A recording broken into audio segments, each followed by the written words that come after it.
तेरी जन्नत तेरी शोहर की रजा में है। अगर शोहर नाराज है अल्लाह इबादत मुंह पे मार देगा।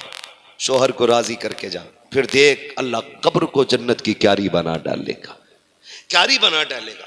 हमारे मिजाज खराब नहीं हो गए, हमारे दिमाग खराब नहीं है। मेलों में जाके देखो किसी के सर पे दुपट्टा नहीं, तुम्हारे या मेरे घर की बेटी होती है।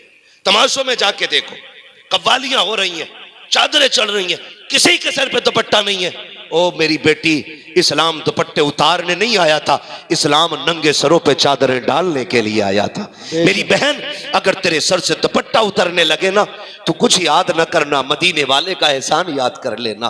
तुझे तो जिंदा रहने तक का हक नहीं देती थी दुनिया। जब आमीना का लाल आया उसने कहा था मेरी फातिमा मेरे जिगर का टुकड़ा है। आज हर बाप अपनी बेटी को जिगर का टुकड़ा समझने लग गया। क्या बात है, जिंदाबाद।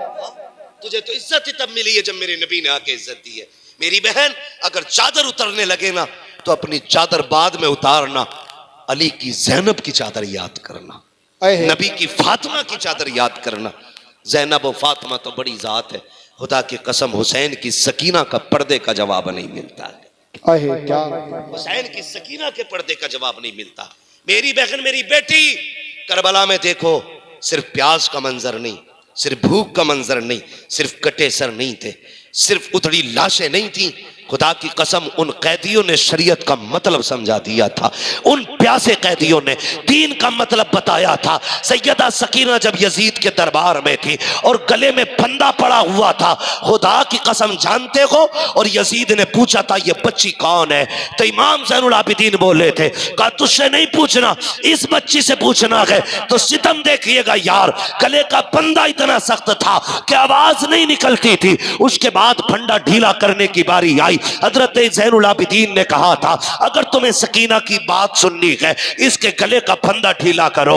इतना सख्त फंदा है कि बोल न की पा रही है मेरी बहन। जब फंदा ढीला किया गया और यजीद ने फिर कहा था किसकी बच्ची है, आपने कोई जवाब नहीं दिया। जब फंदा ढीला करने की बारी आई, एक यजीदी आगे बढ़ा। कितनी उम्र थी हुसैन की सकीना की? 6 या 7 साल की उम्र। एक रिवायत के मुताबिक 4.25 साल उम्र हजरत सकीना की थी। जब आगे बड़ा यजीदी फंदे को हाथ लगाना चाहा तो हुसैन की बेटी ने घुट के मरना गवारा किया, लेकिन गैर का हाथ गले पे लग जाए ये गवारा नहीं किया था। ये हुसैन की बेटी है। और यार शरीयत क्या है ये अली की बेटी से पूछो, दीन क्या है ये अली के शहजादे तुम्हें बताए। जिंदाबाद जिंदाबाद, बहुत अच्छे।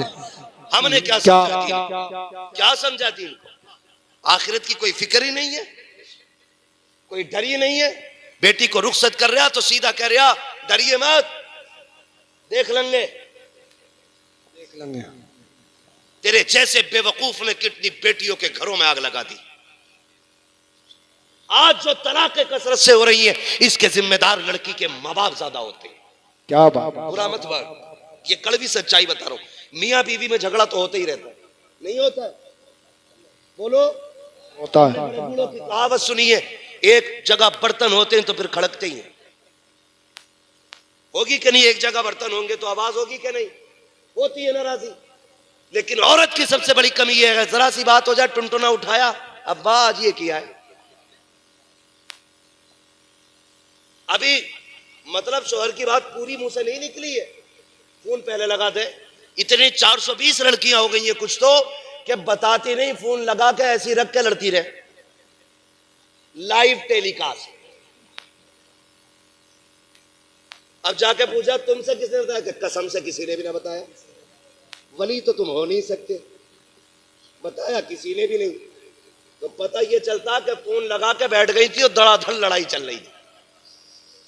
झगड़ा निबटने से पहले बीवी का भैया आ गया, उसने कहा लेके जाना मुझे। उल्टे लड़के वाले हाथ जोड़ते, अरे भाई छोड़ यार, हो गई भाई, हो जाएगी। नहीं नहीं, रखनी नहीं है, तुम हो ही नहीं इस लायक। जानते हो एक दौर ऐसा भी हमारा गुजरा है। ए भाई मैं थोड़ी देर बात कर लूं यार, या फिर आप बात कर लो? आप बांटे संजीदगी से, खामोशी से बांटे। पानी पिलाना अच्छी बात है, पिलाएं, लेकिन आवाज नहीं होनी चाहिए। तो जो चलूं आगे, बोल लूं थोड़ा सा। हालांकि टाइम पूरा हो गया है मेरा, लेकिन आप इतनी मोहब्बत से सुन रहे हैं, अभी तक इतनी बैठे हुए, अल्लाह आपको सलामत रखे। इसलिए मैं 10-5 मिनट बात आगे बढ़ा दे रहा हूं, जरा कह दें या रसूल अल्लाह। ये इधर वाले लोग भी सारे बरेलवी हैं ना, तो या रसूल अल्लाह कहने में कंजूसी कैसे भाई? जरा सारे बोले या रसूल अल्लाह। अल्लाह सलामत रखे। जिसने हाथ उठा के या रसूल अल्लाह कहा है, मौला तुझे हुजूर की औलाद का वास्ता उस वक्त तक मौत ना दे जब तक हुजूर के गलियों की ज़ियारत नसीब ना हो जाए। बस इससे अच्छी मेरे पास दुआ नहीं थी, मैं बात करने लगा, इतने में आ जाता। एक दौर हमारा ऐसा भी गुजरा है, हमारा एक दौर ऐसा गुजरा है कि जब पहले तलाक होती थी ना, और बेटी तलाक के कागज लेके घर पहुंचती थी रात को, तो सुबह तक बाप गैरत से मर जाया करता था, मर जाया करता था बाप गैरत से कि कल पड़ोसियों को क्या मुंह दिखाऊंगा, इसकी बेटी तलाक लेके आ गई। आज कलेजे नहीं पड़ते, कचहरी में खड़े होके बराबर में बाप कह रहा तलाक चाहिए जी। आज बेटी का बाप कह रहा खड़े होके, लड़के का बाप कह रहा छोड़ो निपटा लो, लेकिन लड़की का बाप कह रहा तलाक चाहिए, बेटी नहीं छोड़नी है। और बेटी सोचती है मेरा हमदर्द है, हमदर्द नहीं दुश्मन है तेरा। फरमाया जो औरत बिला वजह तलाक मांगेगी अल्लाह उस पे जन्नत की खुशबू हराम फरमा देता है। समझ रहे मेरी बात? कभी भी तलाक के हक में खड़े ना हो, ये वो जायज काम है जो आसमान का सीना चीर देता है, जमीन कांप जाती है जिसकी वजह से। और बेटी का बाप खड़े होकर कह रहा नहीं रखनी है मुझे, सुन होगा जितना बड़ा लपटंट तू होगा, जितना चाहे तू बड़ा हो जाए। एक दिन खातून जन्नत सैयदा तैयबा ताहिरा आबिदा जाहिदा हुजूर की शहजादी हजरत खातून जन्नत नाराज होकर हजरत अली से घर आ गई। घर आ गई, हुजूर ने फरमाया क्या बात है बेटी? कहा जरा सी अली से अनबन हो गई। हुजूर के लहजे देखना। हुजूर ने फरमाया फातिमा याद रखना मेरी बच्ची, तू अली से नाराज होके यहां आई, रोटी भी मिलेगी, खाना भी मिलेगा, घर है, रह भी सकती है, दरवाजा भी खुला मिलेगा, लेकिन मेरी बेटी अगर इस हाल में तेरा इंतकाल हुआ कि अली तुझसे नाराज हुआ तो दुनिया नमाज जनाजा में होगी, तेरा बाप तेरे नमाज जनाजा में नहीं होगा। ये कौन कह रहा है? ये नबियों का इमाम कह रहा है। किससे कह रहा है? जन्नती औरतों की सरदार से कह रहा है। शोहर कौन है? शोहर कौन है? वलियों का सरदार। बेटे कौन है? जन्नती जवानों के सरदार। हर एतबार से घराना अफजल है। और तू किस हवा में है?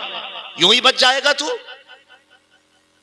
वो तलाक से पहले मेरे भाई बात सुनना, तुझे बीवी मिल जाएगी, उसे शोहर मिल जाएगा, लेकिन बच्चों को मां बाप नहीं मिलते। इनकी जिंदगी के साथ खिलवाड़ ना करना। औलाद के लिए मां बाप सबसे बड़ी दौलत होते हैं। अगर तुमने इन्हें आपसी अपनी जंग खाना जंगी में तोड़ दिया तो ये कभी सीधे नहीं हो पाएंगे। मेरी बहन में बात अर्ज कर रहा था, हजरत खदीजतुल कुबरा को देखे। ये जो लहजे बिगड़ते जा रहे हैं ना, अखलाक बिगड़ते जा रहे हैं, हमारी जबानें कड़वी हो रही हैं, घरों में तलाक की आग लगी है, झगड़ों की आग लगी है, ये मुकदमा वो मुकदमा। कचहरियों में जाके देखो, मर्दों से ज्यादा औरतें लाइन में लगी हैं। तेरा काय का मुकदमा? का मेरे शोहर ने धक्का दिया, वो कहती मेरे शोहर ने जहेज मांगा, वो कहती मेरे शोहर ने घर से निकाल दिया, कोई कहती मेरे शोहर ने गाड़ी मांगी है। ये सब झूठे मुकदमे होते हैं सिर्फ फंसाने के लिए। मेरी बेटी अपनी इज्जत की हिफाजत कर। अगर तुझ पे सितम हो रहा है, और मैं बापों से गुजारिश करता हूं, अगर तुम्हारी बेटियों पे सितम हो तो धक्का दे के जहन्नम में मत धकेलना, अपने घर बैठा लो और खुदा की कसम उनकी आप देखभाल करो, उनकी खिदमत करो, अल्लाह तुम्हें बिना हिसाब के जन्नत अता फरमा दे। बेशक जिंदाबाद जिंदाबाद। वो बेटियां जो तलाक लेकर के बाप के घर आ जाती हैं, कोई जुल्म दे और बाप उसकी परवरिश करे ना, अल्लाह उस बाप को बेहिसाब जन्नत अता फरमा देता है। बरेली से आवाज आती है, वो तो निहायत सस्ता सौदा बेच रहे हैं जन्नत का, हम मुफलिस क्या मोल चुकाएं अपना हाथी खाली। और कुछ तो रख लो यार, कुछ तो रख लो, अखलाक अच्छे करो, अपने घर में जाया करो, सलाम करके जाया करो। हजरत खदीजतुल कुबरा हुजूर की प्यारी ज़ौजा फरमाती हैं, 25 साल हुजूर मेरे साथ रहे।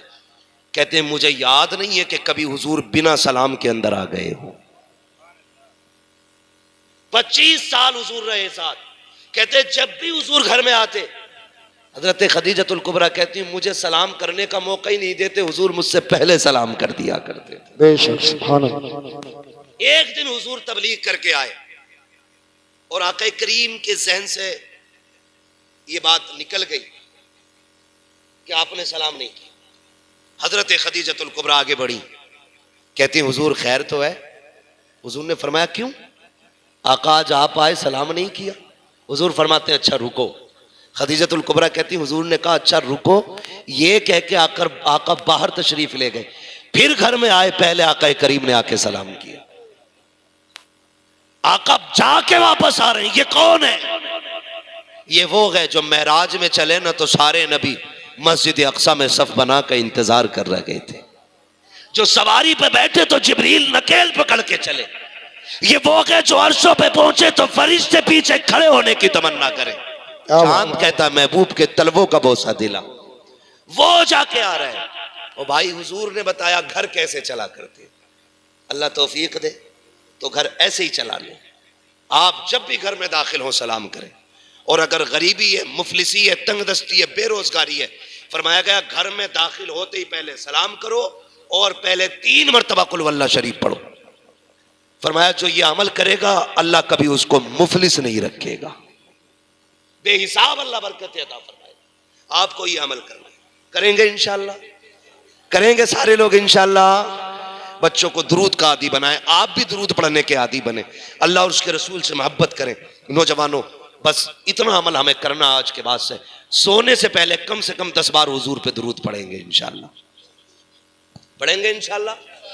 कोई लंबा काम नहीं है, कुछ भी अगर नहीं आता सल्लल्लाहु अलैहि वसल्लम, ये तो आता ही है ना, ये भी एक दुरूद है। तो कम से कम 10 मरतबा ये उंगली पे पढ़ के सोना है। और जब सुबह उठेंगे सबसे पहले 10 बार मदीने वाले पे दुरूद पढ़ेंगे, 10 बार। हुजूर फरमाते हैं जब कोई मुझ पे दुरूद पढ़ता है बेदिली के साथ तो फरिश्ते लेके आते हैं, और जब कोई मुझ पे दिल से दुरूद पढ़ता है तो मैं खुद डायरेक्ट उसके दुरूद को सुना करता हूं। आप सुबह 10 बार पढ़ेंगे, शाम 10 बार पढ़ेंगे, किसी दिन तो हुजूर की तवज्जो होगी, कभी तो आका नजरे करम करेंगे। बरेली से आवाज आती है साइलो दामन सखी का थाम लो, कुछ ना कुछ इनाम हो ही जाएगा। जान दे दो वादे दीदार पर, नकद अपना दाम हो ही जाएगा। बेनिशानों के निशान मिटते नहीं, मिटते मिटते नाम हो ही जाएगा। ऐ रजा हर काम का एक वक्त है, दिल को भी आराम हो ही जाएगा। आहे क्या बात है, जिंदाबाद जिंदाबाद। करेंगे इंशाअल्लाह ये काम। उर्स अकबरी में आने वालों अल्लाह और उसके रसूल से सच्ची वफा करो, हुजूर से सच्चा प्यार करो। 1 साल के लिए इंशाअल्लाह ये अमल मजबूत करना है। ये नहीं है अगली बार मौलवी का जायका बदलना, अगली बार चटकुले वाला मौलवी बुलाना है। हाँ, ये जहन नहीं होना चाहिए। ये जहन रहना अगले जलसे तक जितनी बातें सुनिए इस पे इंशाअल्लाह अमल करेंगे, करेंगे इंशाअल्लाह अमल, इंशाअल्लाह करेंगे इंशाअल्लाह। अपनी बेटियों को जाके तालीम दे। मसला ये भी एक गड़बड़ है, जलसा सुन के जाएगा, बीवी से कहेगा सुना मौलवी कह के गया और शोहर की फरमाबरदारी करिए, खाली औरत से ही कहेगा। और कभी बेटी को नहीं समझाता बेटी निकाह होना, पराए घर जाना है, कभी शोहर की खिलाफ वर्जी नहीं करनी।